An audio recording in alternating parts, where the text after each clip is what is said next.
scroll through the different ICAS screens by clicking the up and down buttons at the bottom of the display. Each screen provides information about a different aircraft system. For this flight, keep the engine gauges showing on the ICAS. The top gauges are labeled N1. As we fly, I'll give you suggested thrust settings. Use your joystick throttle lever or the F2 and F3 keys to move the N1 needles to the settings I suggest. The rows of buttons and knobs just below the windshield is the mode control panel for the autopilot. We won't be using the autopilot on this flight, so don't worry about any of that for now.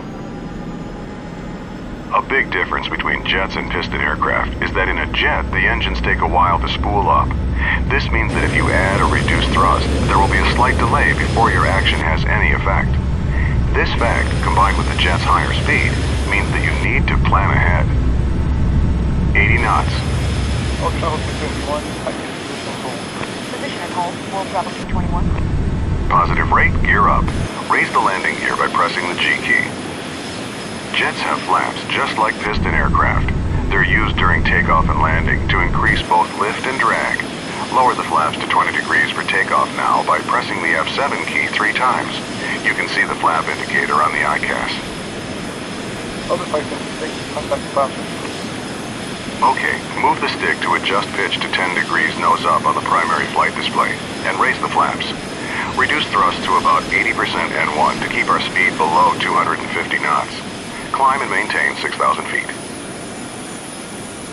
Orbit 526, hold short, runway 6 right. Orbit 526, switching. We'll hold short 6 right, orbit 526. Edinburgh departure, orbit 526 with you, climbing to 6,000. Okay, follow the 737 ahead of us, but hold short of the runway. Release the brakes by pressing the period key and apply some thrust to get us going. Level off at 6,000 feet and reduce thrust to about 60% N1. That should give us about 250 knots. Orbit 526, roger. We're above our assigned altitude. Descend to 6,000 feet.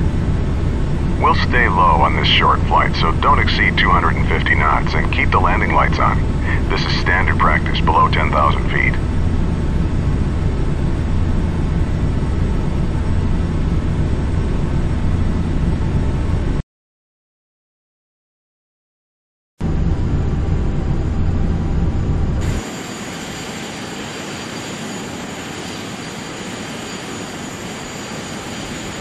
Orbit 526, contact tower on 118.8. Switching to tower now, orbit 526. Thanks.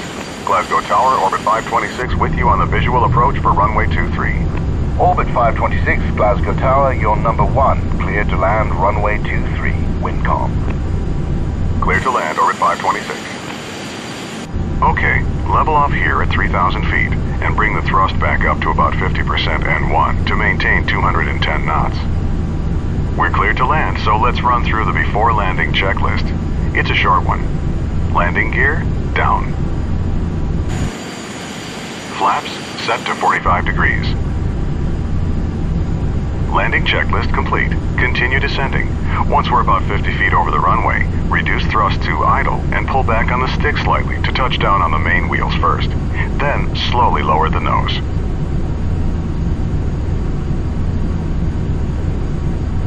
Sink rate. Pull up. Pull up. Pull up. Pull up. Up. Press F7 twice to lower the flaps to 8 degrees. The flaps will slow us down, so bring the thrust back up to about 60% N1 so we maintain 180 knots.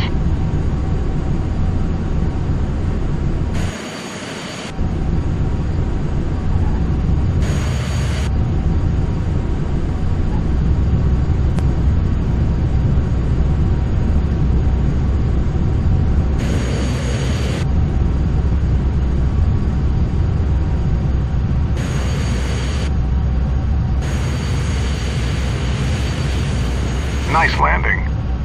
Orbit 526, turn left next taxiway and contact ground on 121.7. Ground on 121.7, orbit 526. Turn left on the next taxiway. Once you're clear of the runway, stop, retract the flaps, and turn off the landing lights.